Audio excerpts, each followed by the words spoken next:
podcast where the real world meets the digital world as we explore the intersection of spatial computing and AI. Let's welcome our host, Andrew Ballard. Over to you, AB.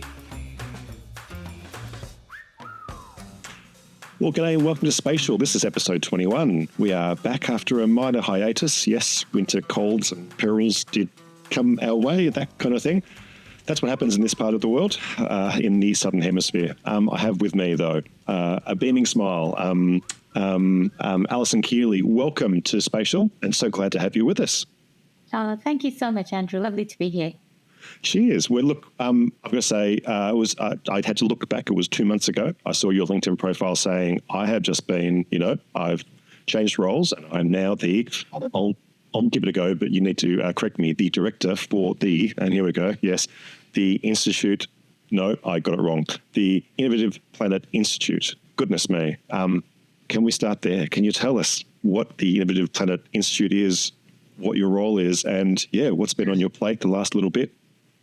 Yeah, well, I'm 2 months into the role at Swinburne University, where they've established a new institute called the Innovative Planet Institute, and I'm the inaugural director. The inaugural. Well done. Yes, lovely. And so it gives it a chance to build itself into what I'm calling sustainability at Swinburne. This is really where Swinburne wants to provide, its people and technology solutions to addressing a wide range of sustainability challenges that the world is facing right now, and framing it in the context of the UN SDGs, Sustainable Development Goals, to do that. Wow, that's phenomenal. It's so you say it's a brand new institute within Swinburne University. I do read LinkedIn quite a lot. Swinburne just got a lovely press release last week. They've climbed the worldwide and Australia and Victorian in Australia university ranks. They're definitely top 50, top 3 in Victoria, I think. So numbers are going up, which is a glorious sign. Mm-hmm.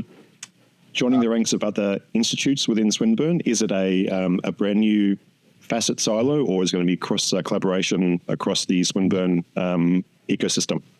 Look, there's 3 other institutes at Swinburne, and obviously to develop solutions that address sustainability problems, you can't do that in one institute. So there's obvious connections into things like the space and health and defense and all of these platforms, data, AI, all of these things coming together. And so it's a real opportunity for Swinburne to leverage what is really powerful capability for a small university into really making impact. Batting above its weight. Lovely to hear. So what are the sort of the pillars within the institute that you're going to be driving? What are the focuses, the foci? Yeah, so I've kind of centered it around four key pillars, and those 4 key pillars are energy transitions. So looking at how we achieve, zero emissions, supply chain decarbonization, future living. How do we build cities of the future so that they're not just smart, but they're regenerating as well? A subject matter called geo-resilience. Hello. I love the word, but that's because I love the word geo and I love the word resilience. And Lovely. I put them together. It's about people and communities and building resilience as we face more and more of the effects of climate action and climate change.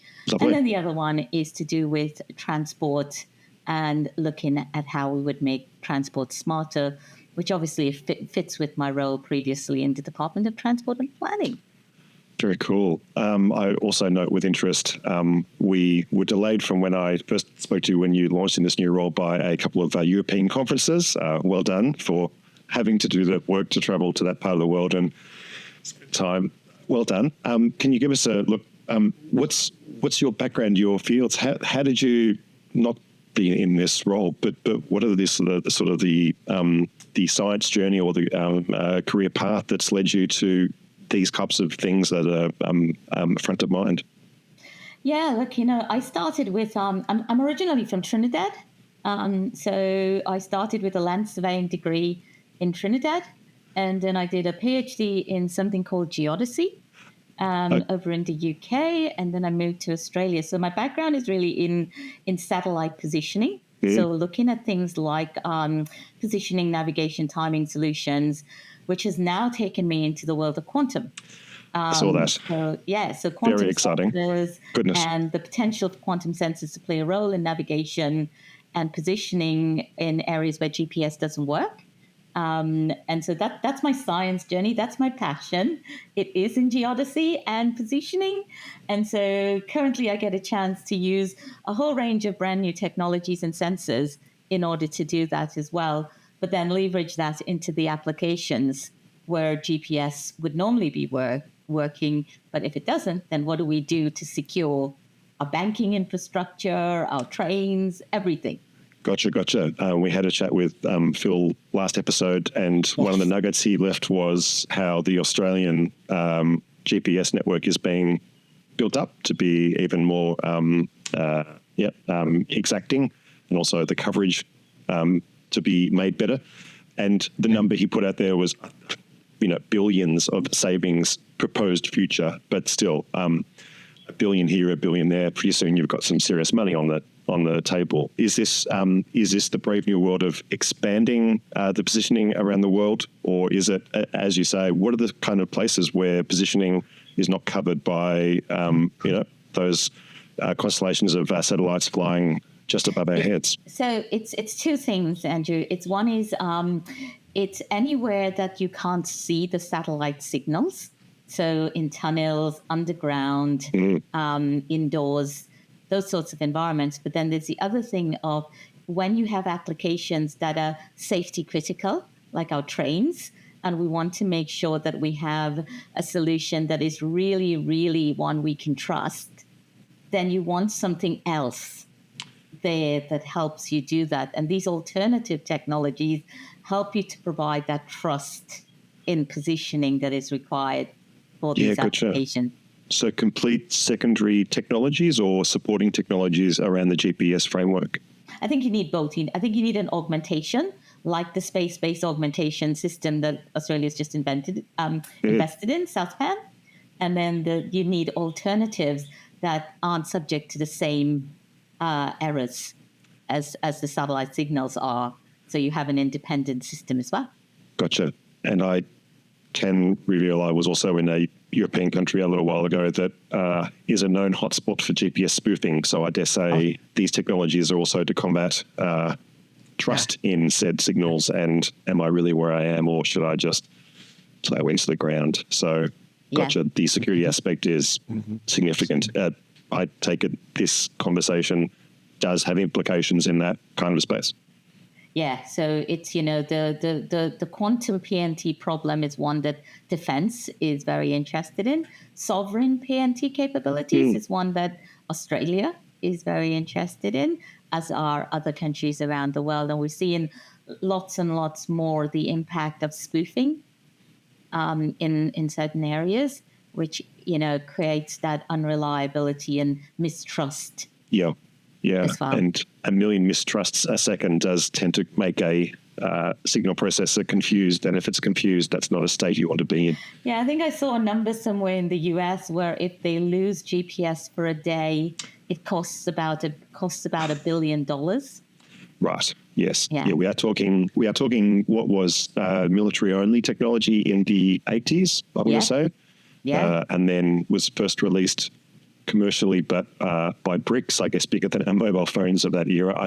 My father did have a mobile phone in that era, and carried around the suitcase of the battery with it. The GPS, the fact that it's everywhere and augmented, and we just rely on it, and it's also, the number of constellations that we can tap into is now increased. Huge. Although perhaps there might be a few less in the future. That's a conversation for something else. That's all right. Maybe getting back to the planet, the Innovative Planet Institute. What are the first few things you're doing? What's on the dance card the rest of this year? What's the is it you're looking for partners? You're looking for projects? You're looking for other students and building up teams? What's the first 100 days?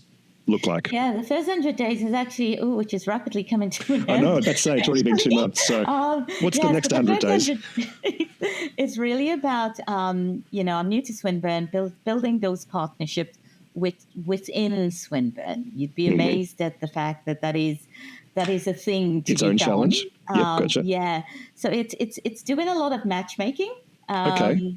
Some serious coffees, dates. I dare say. Yeah, a lot of blind dates in Swinburne to try and just kind of get the right people into the room with the right questions. So I think one of the things I'd like to focus on is, what does impact mean for an institute like this? And impact for me is about, how do we get the innovation into the hands of the people who need it? So the decision makers, is it society? It's unlocking it from where it kind of sits. So, it's getting technology and it's getting people and it's putting them together and saying, what is the best way to provide a solution to this challenge?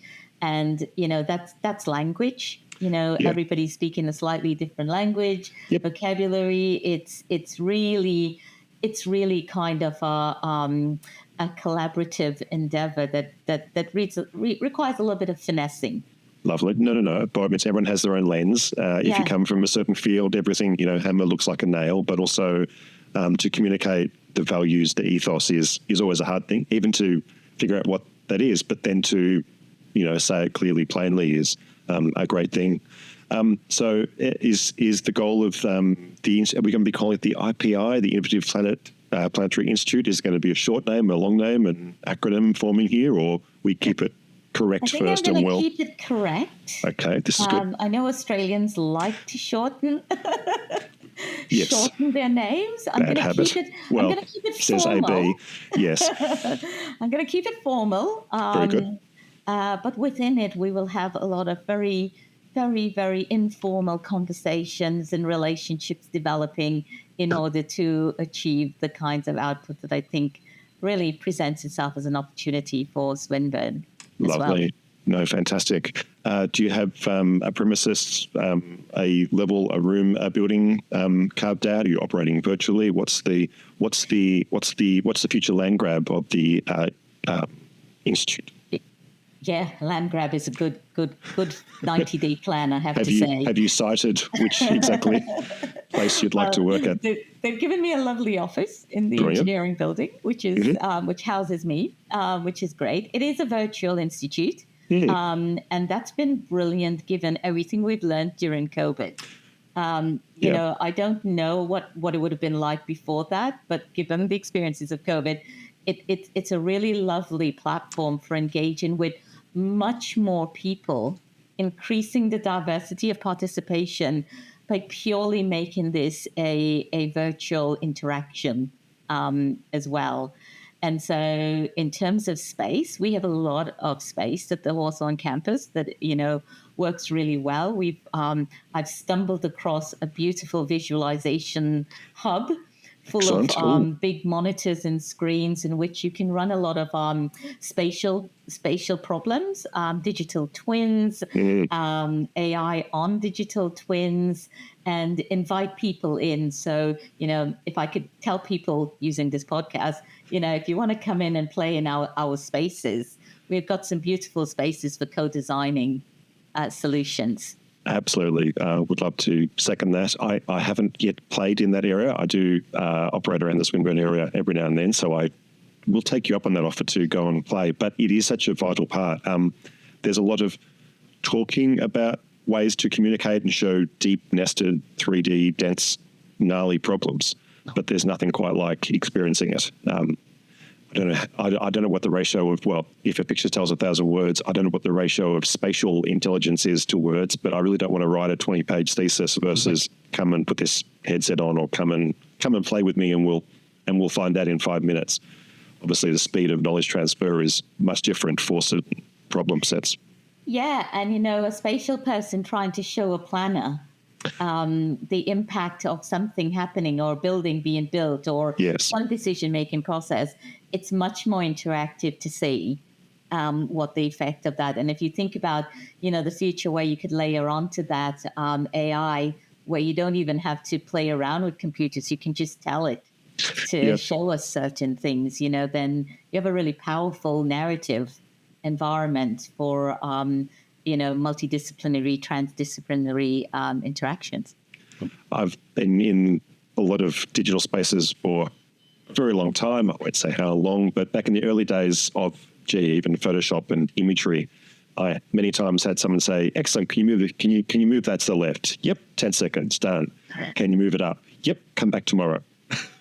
Yeah. Hang on, didn't you just do that? Yeah, there's some things are easily done in some places, and others are that's a ground up rewrite. And it's really lovely to separate the technical and let the technical happen, but have people just come in the front end and ask the questions unfettered. And obviously these sort of spaces being, multi-screen, multi-collaboration, and in a world with multiple headsets all working together, that mode of I can tell you, I can talk you through it, or I can just show you and, let's experience it. Yeah. That's exciting. Yeah, and experiencing is something like that together, I think, will open up more dialogue. It will encourage more conversation about what is possible. So intent and context and all of these things become conversations when you move beyond technology. Yeah, indeed. The tech is changing so fast. It's nice to keep the right handle on it, but as you've been saying in your first 100 days, it's the talking, it's the trying to piece together what's the aim, what's the plan, and this is easily doable in X. This is, let's put that on the long path. And the other end of the stick is often that thing. Yeah, that's a button on your phone now. It's easily done. So the pace of change is I'm glad to see you're harnessing it and using it as best you possibly can.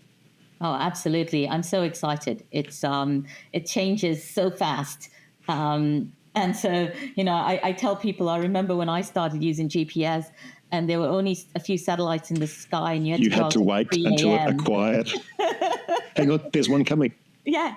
At 3 a.m. Indeed. Yeah.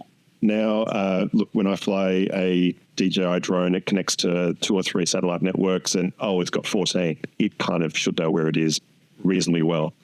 That's untenable. Yes, as you say, 20 years ago, that was back in our day. Okay, there we go, kids. We've said it now. Yeah. No. So I can see 5 research programs you've got here on the website. All links in the show notes, and we can do text overlays, screenshots later. That's easily done. But future places for living, urban infrastructure, urban decision making. Wow. Can you tell me about those sort of problems that you're looking to solve? What size scale? Micro? I mean, what are the definitions of the problems that you're trying to look at? Yeah, I should also add that in my 90 days, I will be doing a website update. Okay, gotcha. Asterisk, this information may change between here and then. Yeah, so okay. I mean, I guess a previous incarnation of the Institute was to do with smart cities. Gotcha. Right. Hence that focus. So many of these things have collapsed into one of those pillars that you were talking about before. Innovative Planet and allowed us to increase the scale of what we do. So we will still keep the smart cities focus and pivot to something along the lines of future living, creating affordable housing, creating green housing that is affordable. Those kinds of challenges will form part of what future living is going to be. But we will extend that into, how do we build transport networks that support new communities? And how do we manage energy and supply energy to cities of the future?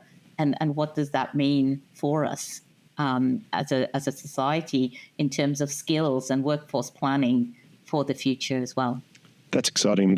That's a massive remit. That's not a small task.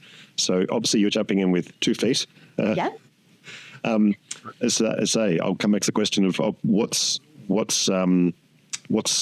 the rest of this year to formulate and plan and prepare, and then what's your goals for 2025? What would you like to be doing if we had this chat again in 12 months' time?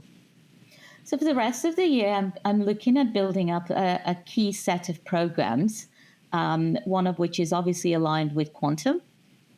looking at where Swinburne can position itself in delivering to the different roadmaps that are being created in Victoria nationally and internationally. That is one thing. We also have the French Australia energy transition hub being initiated across universities, across industry sectors between France and Australia.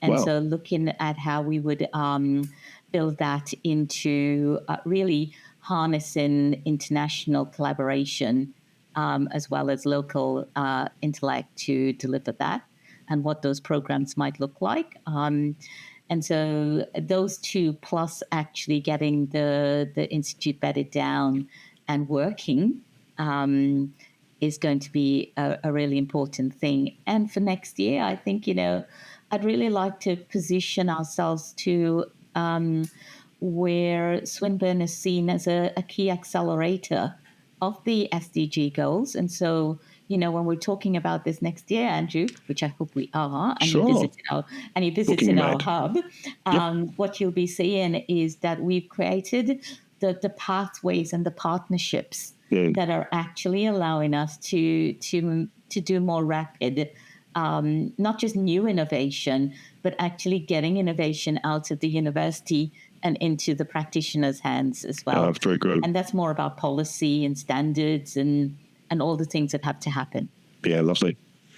Can I twist your arm to talk about the buzzword bingo that we just got our viewers and listeners to tick off their bingo cards? Can we go back to quantum? Yes. It definitely is.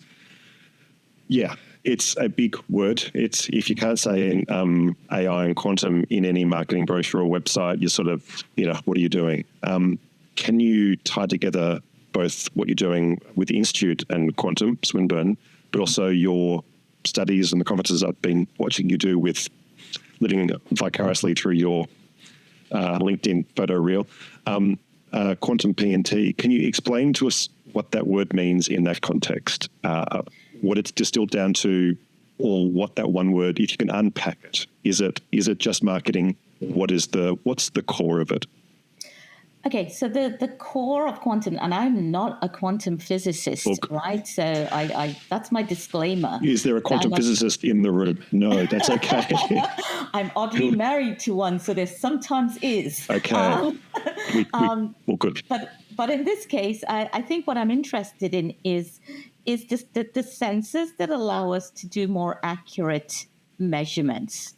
So when we talk about quantum, we're talking about sensors that are typically able to perform measurements with very, very little error. Really? In it. And so what that means is we have the ability to do things like measure acceleration very, very precisely. And doing that very precisely means that we're able to measure things like the magnetic field. We can measure things like gravitational effects. We can measure a lot of sensing parameters. So just to be clear, when people talk about quantum, they sometimes talk about quantum computers, or they talk about quantum communications, more secure communications. When I talk about quantum for things like positioning and navigation, I'm talking about sensors. Gotcha. And you're using quantum in the sense of the word of the smallest increment possible. Yes. So quantum being beyond micro, being the smallest measurements, the most precise. Gotcha. Yeah. So error is reduced, and then that is added up, averaged to let us humans know. But on the smaller scale, you're doing the lowest level math, science, physics to make that happen. Yeah, and so what it allows us to do is measure things like understand how the gravity field of the Earth is changing, which is really important for mineral exploration and for some of the geodesic work that we do. But the accelerometers that are being built using quantum physics, they're actually allowing us to do things like navigation underwater, for example, very, very accurately. Because GPS isn't going to work underwater, it's a great alternative tool. And so that's where, and you're right, you can't get away, if you're not saying quantum in every conversation, are you even doing science, Andrew? That's it. How do you possibly get funded if you don't sprinkle one of those 3, 4, 5 words into any? Yeah, no, and that's just it. It's tricky when that is the actually correct word and it's meaningful and pushing the boundaries of science correctly versus the startup in the garage that says we're doing quantum AI, synthetic cyber, yada, yada, and you're just ladening. Every word, sadly, is loaded and has multiple lenses on it. So it's great to unpack that. Thank you for that.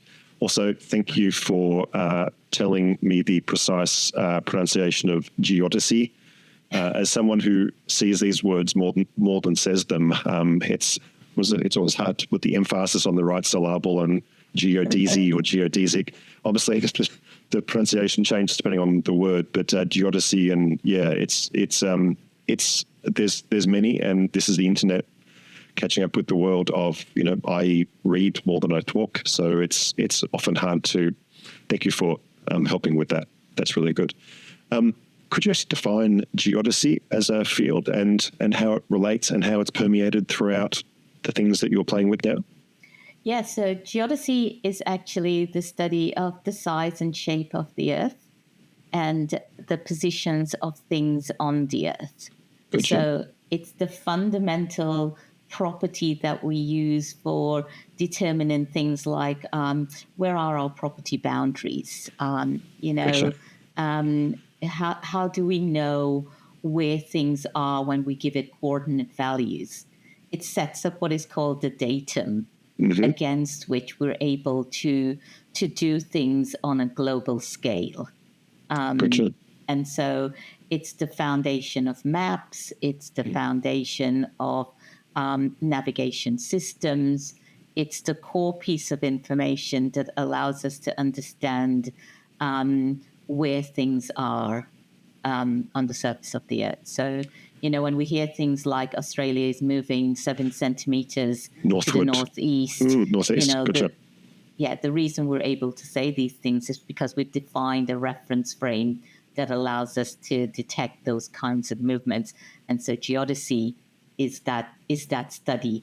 And we have a worldwide skill shortage of geodesists. So this is my pitch for anybody Excellent. who has an interest in this. This is the place to think about it. It wasn't a course in my careers counselling in high school. Was it for you and for others? Is it a science first, then specialise? Is it a specialised university that teaches geoscience, geodesy, or is it? What is the career path? This is not a field that there aren't many there aren't many geodesists. Anyway, you'll have to tell me what the collective noun is for it.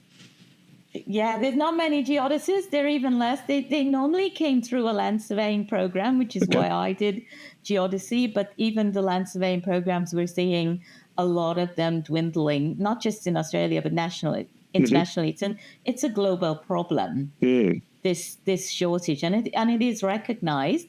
You'd have to, there is no geodesy course that you sign up for. You do bits of it in physics, you do bits of it in space science, you do bits of it in geomatics or in surveying.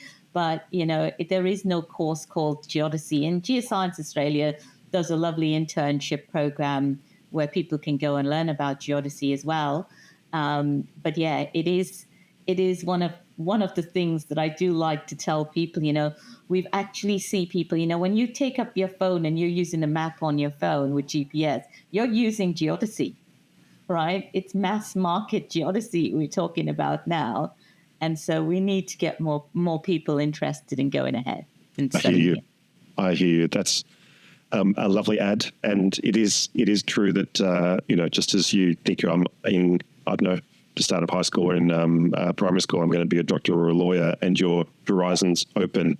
I've watched my kids go through university with good and firm ideas, but still no one even knows what's at the end of those, choices 3 and 4 years later. And it's great to see that these are specializations within deep fields. I did a startup a decade ago called My Perfect. Basically, it was the opposite of Google, with rather than starting with a search engine and having millions of results, you'd start with lots of results and play 20 questions till you got down to your perfect thing. The best one of all was My Perfect Career. It was actually neat that it asked questions that split the field really quite wildly and came up with 1,000 different choices of what you should do. And it was kind of fun to play my own game of what should I have been or what should I have done, because if you don't know, you can't make a choice. So it's always good to find out that there is more options out there than what you could possibly think of until you're halfway through. So brilliant. Yeah, I've got 2 kids. One just started uni and one's in year 11. And yeah, it's a really interesting conversation to have with them, given all the choice that they do have now, and trying to inspire them into STEM related areas. It's a challenge still. Yeah, it is. No, I'm rapt to hear. Can we even walk back a little bit more? You talked about an acronym which you explained, but it is all over your LinkedIn field, and that is PNT, Position, Navigation, Timing. Obviously, that's an acronym that is so frequently said it's turned into an acronym.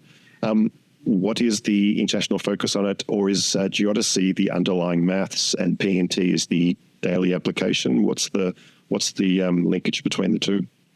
Yeah, geodesy is the underlying, the sort of theoretical infrastructure under which positioning, navigation, and timing is. It sets up all those kinds of reference frames within which we make measurements of positioning, navigation, and timing.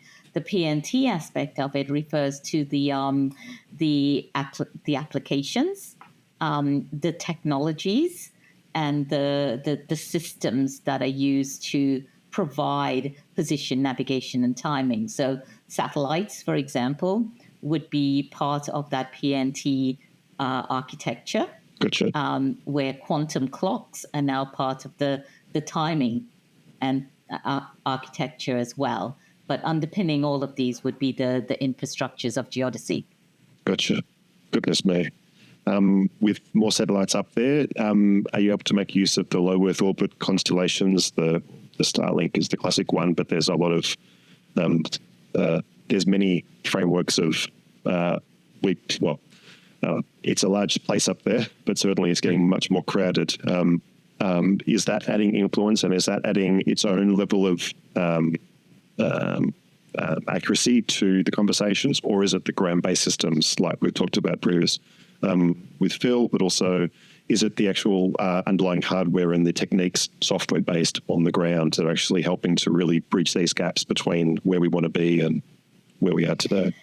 Oh, funny you should lead me down this pathway, Andrew, because Excellent. I'm going to say that the thing that I fundamentally adhere to is the idea of fusion, right? So I don't think there's going to be any one algorithm, any one hardware technology. It's not going to be any one thing that provides the answer to the increasing number of applications we're trying to service with positioning and timing. Ooh. So I think for me, anything that comes up low Earth orbiting satellites, quantum, whatever it is, it has strengths and it has weaknesses. And the way we maximize and optimize over this is we combine them together. Absolutely. Yeah. And the mechanism we use to combine them comes down to what the application needs. So if the application needs a high accuracy and high trust, then we should be able to sample from our little toy box of things. Nice, it's a box of chocolates. And grab everything we need to give us that solution. Whereas if we're not so interested in accuracy, it's on our mobile phones, we just want to get to a restaurant, that's a different type or class of application that I think we're talking about. So for me, the low Earth orbiting satellites offer a lot of opportunity for us.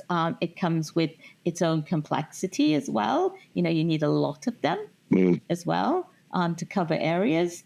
And so, it's all part of a hierarchical solution. So for me, you have things on the ground, you have things in the middle of the air, so drones and things like that. Yep. You have things near space, high altitude balloons, and then you start to have things in space. And these are the layers of sensing and capability that we have to help build our solutions for things here on Earth.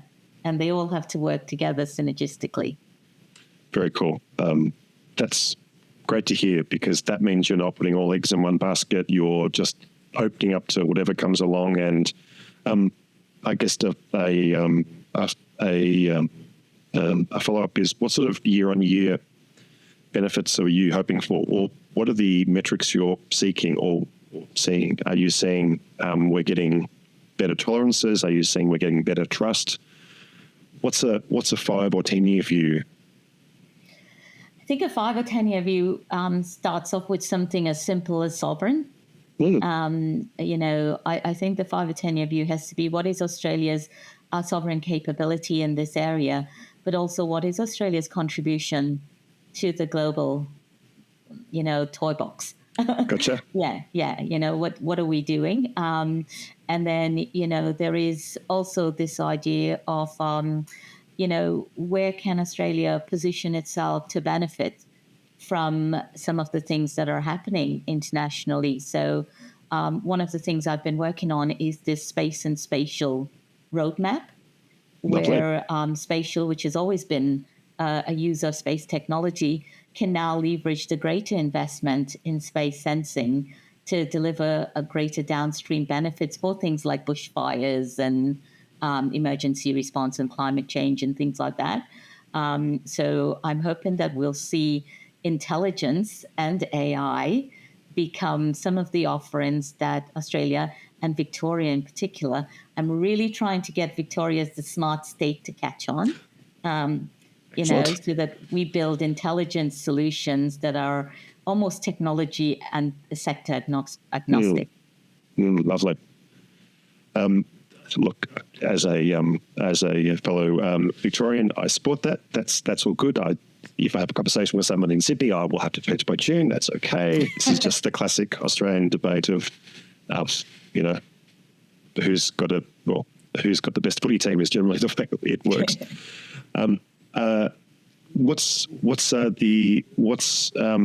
You'll be dealing with projects and partnerships. Are you looking to onboard students and directly have active projects, or is it more outward facing partnerships and projects? Is it outside Swinburne? Is it bringing up people through Swinburne and releasing them, or is it to grow the institute and be a powerhouse of R&D? Look, I think Swinburne has a real brand in providing technology solutions outward facing. It's one of their moonshots. Every industry partner gets a technology solution. And so I think that's where their brand is really strong. And so I'm really keen to really do that partnership building with goals and impact in mind. But I don't think we can do that without building up the workforce that can support that technology-rich future as well. So it has to be done both ways. But the idea would be that we have students who are working very closely with industry as well, so that they're building up not just the theoretical and academic skills, but they're also getting that on-the-job training that helps them to build out the support that the industry will need. Yeah, brilliant. Love it. Alison, thank you so much. Awesome to chat to you. I've got to say, it's opened my eyes and my ears to the kinds of things that are on the horizon. Obviously, drawing together the field of view of the Planetary Institute is obviously so much bigger than yes, first website look, but also that vision for the future is just glorious to hear. Where do we asked where the field is for PNT, but where do you think the institute will be in 5 years' time? What's not the 50-year time? That's, we've all got matrix style jacks in the back of our head and we're all wired into the central thing. Where's the sensible first horizon that you'd just love to be? I think I would like to be able to point to a few things that has made society better. Good. I would like to see some of the work that we've done actually being used in creating better resilience, meeting the needs of the most vulnerable people in society today. And I think if we were able to even do a little bit of that, that's what I would think we're on the right track. Brilliant. Oh, that's heartwarming to hear. And it's perfect to finish with. Alison, thank you so much for your time. I appreciate it. We'll leave contact points, your LinkedIn profile. We'll leave a link to the website looking forward Thank you. to seeing a version 1.1 or 2.0 release. That's all great. But it's really heartening to hear that vision and the passion come through. We all fully support it, even if we're not in Victoria, Australia. Obviously, there's ways to get in touch and get involved. So thank you for your time. Really, really brilliant to have that chat to you. And congratulations and welcome to the directorship of the Innovative Planet Research Institute. Alison Kealy, thank you so much.